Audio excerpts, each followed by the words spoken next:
For today's video, may home service po tayo ngayon. Pupunta po tayo ng Dulong Bayan. Okay? So ipapagawa po ng ating client, mga mi, ay anime lash. Okay? Sa part na yan, mga mi, nilalagay ko ng aking mga gamit dyan sa motor namin. Okay, guys? At syempre, alis na po kami papunta doon sa pag-home service namin. So, kasama ko po rito yung aking asawa. Siyempre, siya lang yung aking driver. Siyempre, mga mi. Sa part na yan, mga mi, talagang napakainit ng aming biyahe. So, tanghaling tapat niya ang schedule ng ating client. Yun lang yung available niya, mga mi. Siyempre, kahit mainit pa yan, pupuntahan pa namin yan basta para sa inyo, mga regular client at sa mga magiging bagong client pa po namin. Okay? Nakarating na nga kami dyan, mga mi, sa bahay ng aming kliyente. At nag-prepare na kagad ako at kunin ko kagad yung gamit dyan sa likod ng GB box. At syempre, mga mi, pwede rin kami mag-home service basta mag-PM lang po kayo dito sa aming page na Gina's Eyelash Extension. At pwede rin po sa aming main account na Gina Prepa.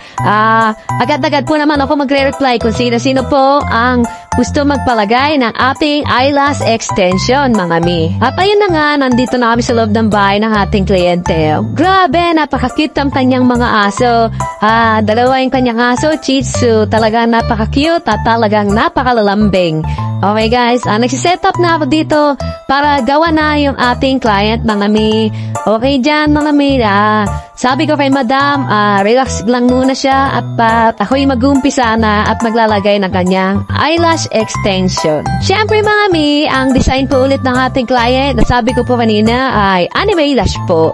Yun po yung request ng ating client. Okay po, mga mi, dyan po, nagpakuha po tayo ng video sa ating kasamahan dyan, para makita po yung aking mismong ginagawa.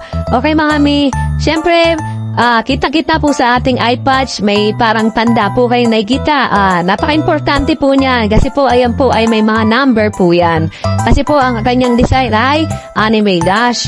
At syempre, mga mi, lagi ko pong sinasabi, lagi ko pinapaalala, lalo na sa mga kapwa rin natin na nag-uumpisa sa pag-eyelash, wag po nating idikit sa ating balat ng ating mga pilikmata kasi po once na po na idikit po yan ay may posibilidad po na ma-irritate po at lalo na po pag sensitive po yung balat ng ating client. Talagang mamamaga po siya. Talaga pong napakadelikado. Kaya mga mi, umaabot talaga ako ng 2 to 3 hours sa paggawa ng ating eyelashes sa ating mga kliyente kasi po ay sobrang pag-iingat po ang aking ginagawa. Kaya mga mi, karamihan sa aking mga kliyente, talagang nakakatulog po talaga sila.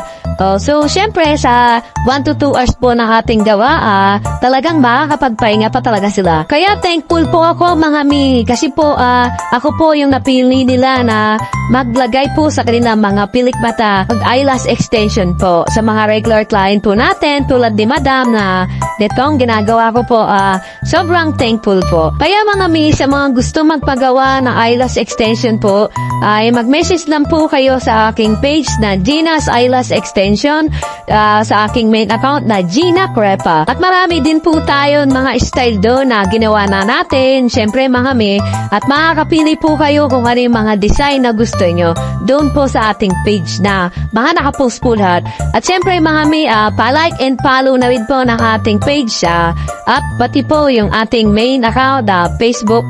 Siyempre, pa-like and follow na rin po. Okay mga mi, sa part na yan, tapos na po tayo maglagay. Pinapahangin na lang po natin ang mini pan para po talagang totally matuyo na po ang ating nilagay na eyelash extension. Siyempre mga mi, at ayan na po ang final outcome. Talagang napakaganda at nagustuhan ng ating client.